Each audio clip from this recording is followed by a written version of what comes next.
হ্যাঁ, আমি আমার ফ্যামিলির সাথে আসছি, আমার ভাই বোনদেরকে নিয়ে আমার মামার সাথে ঘুরতে আসছি। আমি মিরসরাই, তবে কখনো এদিকে আসা হয় নাই, আসছি অনেক বছর আগে।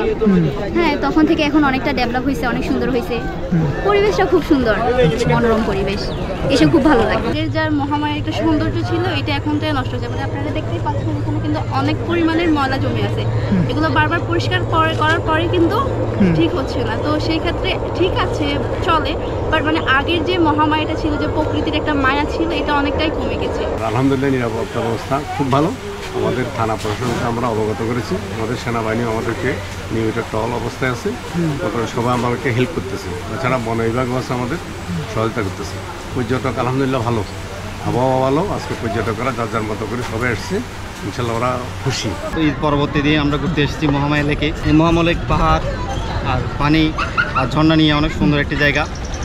কিন্তু আমরা এখানে এসে অনেকেই টিকিট বিভ্রান্তিতে, টিকিটের ভাড়া বেশি, টিকিটের বেশি, আগে নিত 20 টাকা করে, এখন 50 টাকা।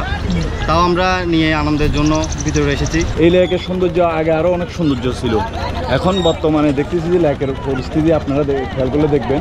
এই দেখছেন কতগুলা ফেনা, ময়লা, আবর্জনা। এগুলো চাইলে বর্তমান যারা ইজারাদার আছে ওরা চাইলে এগুলো পরিষ্কার করতে পারে। টানা 7মবারের মতো বেস্ট টিস্যু পেপার ব্র্যান্ড হিসেবে স্বীকৃতি পেয়েছে বসুন্ধরা টিস্যু। আমরা ঈদের ছুটিতে এসে এখানে বেড়াতে এসেছি। তো এই প্রজেক্টটা অনেক আগে হয়েছে। তো এই প্রজেক্টটা করার উদ্দেশ্য হচ্ছে, যখন এখানে রবি শস্যের জন্য এখানে পানির প্রয়োজন, তো পানিটাকে এইভাবে বাদ দিয়ে আটকানো হয়, ড্যাম দিয়ে। তো আটকানো হয়, তখন একটা সিজনে চাষাবাদ হয়।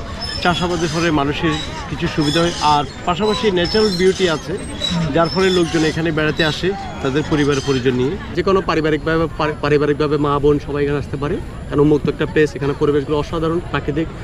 বিশেষ করে আসলে এখানে তেমন কোনো সমস্যা পড়তে হয় না। তবে এখানে যে পানি আছে, লেকের পানিতে একটু কচুরিপানা হয়েছে। কর্তৃপক্ষের কাছে অনুরোধ করব যাতে পানির পরিবেশটা ফিরিয়ে আনা, এবং যেখানে টিকিটের দাম যাতে একটু সাশ্রয় করা হয়, তাহলে পর্যটকরা আরো ভালোভাবে ঘুরতে পারবে। ঈদে অনেক লোকজন আসে, লোকজন বেশির ক্ষেত্রে কিন্তু টিকিটের পরিমাণটা অনেক বেশি, যেমন আগে 30 টাকা ছিল, এখন 50 টাকা, এটা একটু বেশি হয়ে যাচ্ছে। এখানের পরিচর্যার বিষয়টার দিকেও নজর নেয় প্রশাসনের। আমরা সবাই কুমিল্লা থেকে আসছি পরিবার নিয়ে, মহামায়া লেক ঘুরতে আসছিলাম। মহামায়া লেক আসার পরে একটা নৌকা নিলাম, নৌকা নিয়ে পুরোটা লেক ঘুরলাম। তারপর ওখানে কোনার দিকে একটা ঝর্ণা ছিল, ঝর্ণাটা উপভোগ করলাম, সবাই ঝর্ণাতে গোসল করলাম।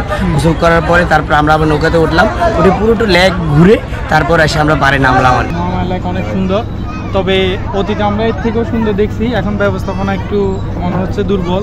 এইদিকে অনেকগুলো কচুরিপানা, আর হচ্ছে আমরা এই যে কায়াকিং করি, কায়াকিংয়ের যথেষ্ট বোর্ডের শর্ট, তো আমরা আসলে কায়াকিং করতে পারছি না। প্রশাসনকে আন্তরিকভাবে অনুরোধ যে প্রশাসন লেকটার প্রতি পরিচর্যার জন্য করবে, পদক্ষেপ নেবে, প্রয়োজনীয় পদক্ষেপ গ্রহণ করবে।